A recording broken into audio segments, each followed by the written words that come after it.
So today, if we really look at the entrepreneurial ecosystem, I mean, as an investor, how do you see the whole ecosystem spanning out? Because from the outside, what it seems like there's a classical demand supply imbalance, right? There's a lot of companies which are looking for funding, but I believe capital and management bandwidth from investors is limited. So how do we really balance and how the ecosystem is really behaving?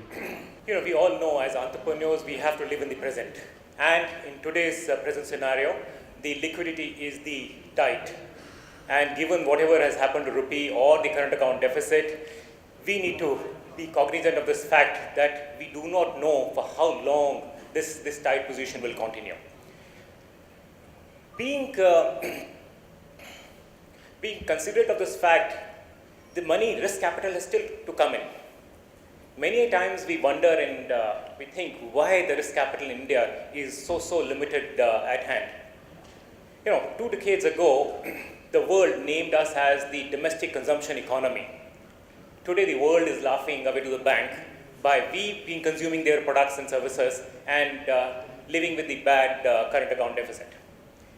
In our theme and belief, each one of you or each one of us have to now lead India with the investment-led growth. And a panel out here is all going to be talking about investments as to how we can build new India or a future India with the investment being led by us. We have high saving rates. Can we deploy that into the right asset class? We look at the investor's mind when they invest. They have limitations and they're looking for very bright ideas and very good stuff. So this is the broad picture that I wanted to paint before we come to the next level of discussions. Anil, you see startups almost every day, if I may. So in your experience, how do you think what's the real scalability of so many startups? How is the scalability of ideas? What drives that? And do we have an appreciation that there are so many entrepreneurs down there? I mean, do they understand what it really takes to scale up a business? And are they mentally ready to understand, first of all, what the scaling of a business means, and therefore what is in it for an investor typically? Most of the time, of course, we have invested in 60 companies and have seen 8 exits as well, so I have nothing to complain. Have seen some of the market exits and companies have become scalable. You need to keep innovate.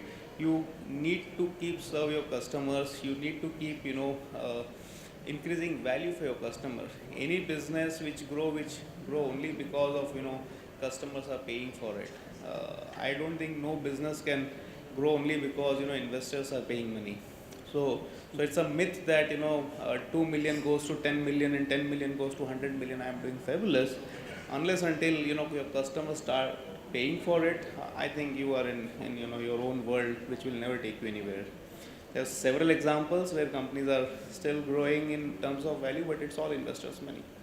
The day you start focusing on customer and customers start paying for growth of a company, I think that's what we need today.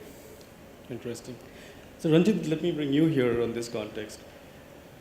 Typically early stage companies, or even in their mid stage, if I may say, they have evolving business models because there's a lot of experimentation going on, a lot of things change, they revamp the business model. I think InMobi also did change the business model. So as an investor, when you typically look at an early stage, I mean, how much do you put an importance on the finiteness of the business plan or the business model versus having a reliance on the team? And so how do you balance a business model versus the team, and what are the different aspects an investor would typically look at in this count? Yeah, I think for early stage investors, what they're looking for is something that they can really see and touch and feel, because if you're basing it on projections or what will happen, it's very uncertain. First of all, we don't know what the future will be. And that's particularly true for early stage companies. If it's a company that's been established for many years, then we can have a view on what the future will be, assuming that it won't be terribly different from the past. But with an early stage company, it's very hard to predict. So you're looking for the tangible things. People that work together well as a team, who complement each other, who can adapt when things go wrong. And more importantly, people with the right attitude.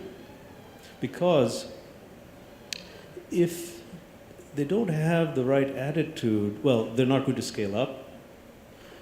There has to be more of a focus on process and not just on achieving results. I know that sounds strange, but it's about doing things the right way and not a mindset of cheating. When you move there and start scaling up your business, your ability to build a team, your ability to adhere to systems, processes, etc., becomes of paramount importance. So, in your experience, I mean, do you see young Indian entrepreneurs face that challenge? Because team building, etc., is something which is not really tested, and you can't really test it till you jump with the promoter and live for 2 years and then see how they do this. So, how does an investor typically hedge against this? And what's it? The best leader is somebody who does not build up his or her own ego. It's somebody who empowers people better than themselves to grow. That means is able to get a great team of people who are smarter than themselves, who will allow them to grow the business in their own strengths. So in fact, I don't like charismatic entrepreneurs very much. I like to have drinks with them, they're more fun, but I would not put my money in them. Pretty interesting. So, at this stage, let me take a slight diversion and let me come to you. So, I mean, you can just give the audience a perspective as to what is the Welsh government is thinking into. Thanks for the opportunity to speak. Very different from my fellow speakers here, giving a government perspective.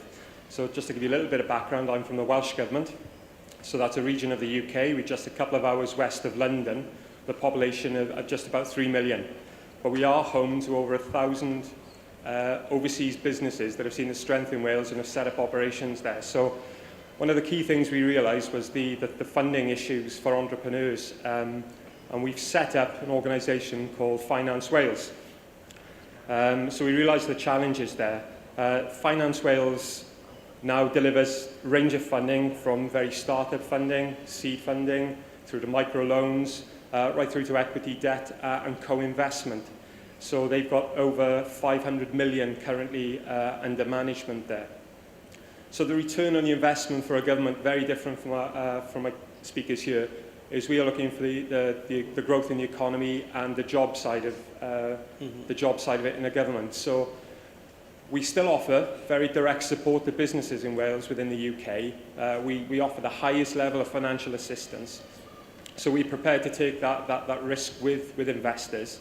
But we are looking for that return in jobs. So a lot of the companies we have supported, established in Wales, and have grown. So yeah, it's good to speak here today, and with some colleagues based here, very keen to speak to those businesses that are looking at Europe, and we can provide a good proposition, I think, for Wales within the UK. Now, you as a person who facilitated investors and you make investors and investee companies meet.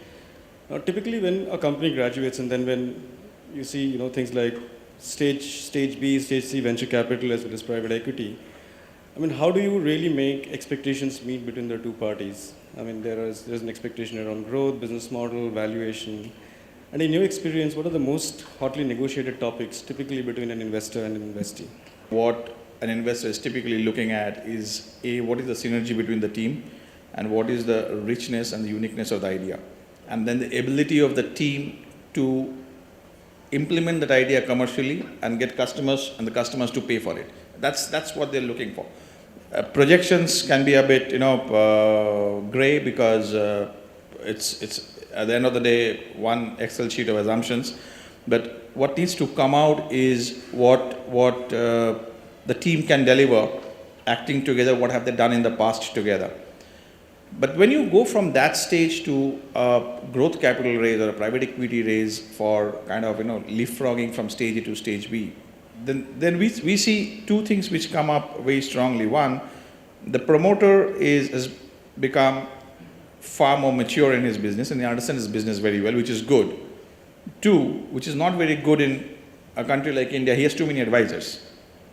And that's when the perspectives get marred and he feels, the point is, an investor, when he comes into your business, it is not a zero-sum game. Because an investor comes in with a perspective to make money and exit.